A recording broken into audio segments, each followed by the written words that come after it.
Hello guys, welcome back my YouTube channel AJ classes. आज का topic जो है स्पर्म या शुक्राणु है। अब देखिए, सबसे पहले इसकी संरचना पढ़ने से पहले आपको कुछ चीज़ें याद होनी चाहिए। जो फर्स्ट में है, ये कहाँ पे बनता है, ये किस में पाया जाता है या कहाँ पे बनता है। यानी कि बनता या पाया मेल में मिलता है, मेल में मिलता है, जिसको आप नर बोलते हैं।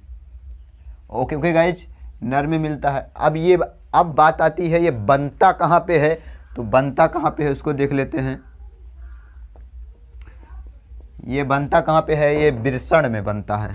टेस्टिस या वृषण, किस में बनता है, टेस्टिस या वृषण। ओके गाइज, अब बात करते हैं ये कितने मात्रा में बनता है। ये लगभग कितने मात्रा में बनता है, इसकी क्वांटिटी में हम पता करते हैं, क्वांटिटी या मात्रा। तो इसकी मात्रा मिल लगभग ये 7 ml। अब बात करते हैं इसकी संख्या कितनी होती है। संख्या लगभग ये 20 लाख के आसपास होती है। कितना, लगभग 20 लाख मैं बता रहा हूँ। अब बात करते हैं इसमें कितने उपयोग लायक होते हैं, कितने जो है इसमें कार्य, इसके कितने के पास कार्य करने की क्षमता होती है। तो देखिए, इसमें से लगभग जो है आधे परसेंटेज, यानी कि 50 तो जो होते हैं वो पूंछ वाले होते हैं और 50 विदाउट पूंछ वाले होते हैं। मतलब कि 50%। अब मान के चलिए कितना, 50%। अब इसके बाद में अब ये समझ लिए कहाँ पे बनता है, टेस्टिस में बनता है, वृषण जिसको बोलते हैं। और ये बात करते हैं निकलता कहाँ से है, ये किस नली के द्वारा निकलता है। ये वैस नामक नली के द्वारा निकलता है। इसके वैस नामक नली के द्वारा निकलता है। अब बात करते हैं इसकी संरचना के बारे में। अब देखिए, संरचना जो होती है, संरचना कुछ इस टाइप से होती है। तो जो स्पर्म होता है, सबसे पहले उसके एक मुंडी होती है। क्या होती है, मुंडी। जो यहाँ पे आपको दिख रहा है ये मुंडी, जैसे कि हम लोग मानव में होता है ये मुंडी। यही मेन चीज़ एनसीबी है। अगर आप इसे काट के निकाल देंगे, इस गले को काट दीजिए, सारा कनेक्शन ख़त्म, आप भी ख़त्म।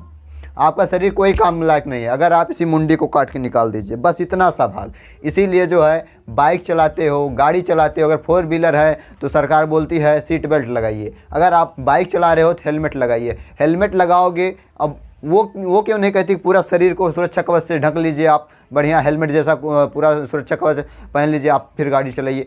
क्यों नहीं कहती है कि जो है आप पूरे शरीर को, क्यों सिर्फ कहती है कि सिर्फ आप सर को ही बचाइए। देखिए, जितना भी आपका जो एनसीबी है, जितना भी कार्य करने वाला प्रोडक्ट है, सब कुछ का वायरिंग यहीं में गया है। यहीं पे मेन यही है, ये मुंडी मेन है। अगर इसी मुंडी को आप काट देंगे तो सारा वायरिंग कट जाएगा। ये गला है, गले में पूरा वायरिंग गई है। जैसे कि आप लोग टावर के पास जाते हैं, जहाँ टावर का मेन होता है, मेन मशीन, वहाँ पे देखिए आप, वहाँ से इतना मोटा केबल गया रहता है ऊपर।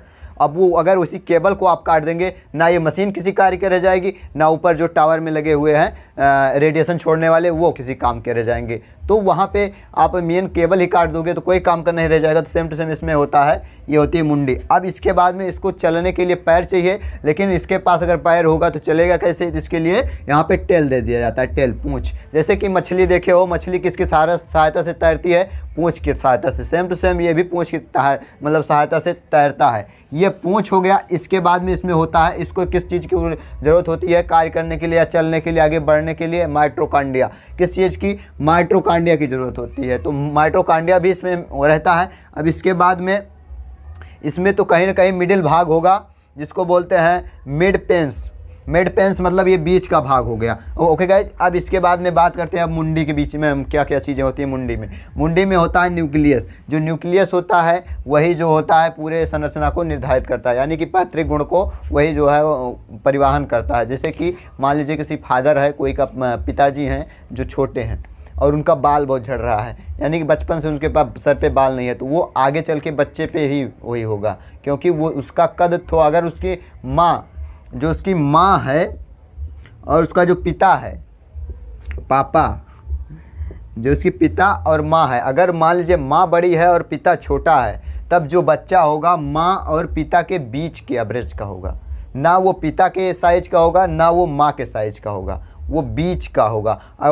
हो सके तो वो अपने माँ के साइज का भी हो सकता है, उनसे बड़ा भी हो सकता है, लेकिन पिता के साइज का नहीं होगा। क्यों नहीं होगा? क्योंकि माँ इसकी बड़ी है और पिता छोटा। अगर यहीं पे आप इसको उल्टा कर दीजिए, पिता बड़ा है और माँ छोटी है, तब वो जो बच्चा होगा वो पिता के और माँ के बीच का होगा, जो कि पिता के ऊपर से पिता के बराबर भी हो सकता है और उससे छोटा भी हो सकता है, लेकिन माँ के बराबर नहीं होगा, माँ से बड़ा होगा।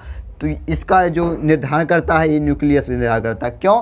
क्योंकि इसमें जो होता है अर्धसूत्री विभाजन। अर्धसूत्री विभाजन क्या होता है? माँ से 23 क्रोमोजोम, पिता से 23 क्रोमोजोम मिलके 46 क्रोमोजोम बनाते हैं। यानी कि जो बच्चे में आता है 23 गुण होता है, वो मान लीजिए क्रोमोजोम को मान लीजिए गुण ही मान लीजिए, 23 गुण जो है माता से उठाता है और 23 गुण पिता से उठाता है और खुद को बना लेता है 46। तो 46 आप जानते हैं कि जो है 23 जोड़ा पूरे मानव में होता है, एक मानव में 23 जोड़ा क्रोमोजोम होता है। तो इसी अर्धसूत्री 23 जोड़ा होता है, जोड़ा, क्योंकि गाइस जोड़ा होता है।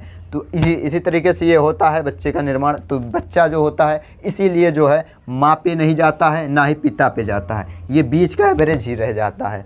तो ये इसमें जो होता है मेन सब कुछ होता है, जो डॉक्यूमेंट होता है पूरा इसी में होता है। जैसे कि हम लोग मोबाइल चलाते हैं, मोबाइल में पासवर्ड डालते हैं, तो पासवर्ड अगर किसी साइट पे डाल रहे हैं तो गूगल आपको ऑप्शन देता है। जैसे आप लॉगिन किए खट्टा दे तो गूगल बोलता है इसको सेव कर लूँ, तो वो सेव कर लेता है।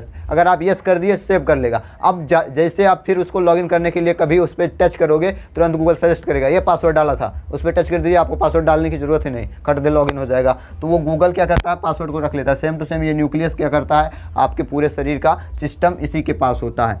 अब इसके बाद में न्यूक्लियस हो गया, इसको बोलते हैं एक्रोसोम। एक्रोसोम ये उस पर पतली सी ऊपर झिल्ली होती है। ये हो गई पूरा स्पर्म या जो है शुक्राणु के बारे में।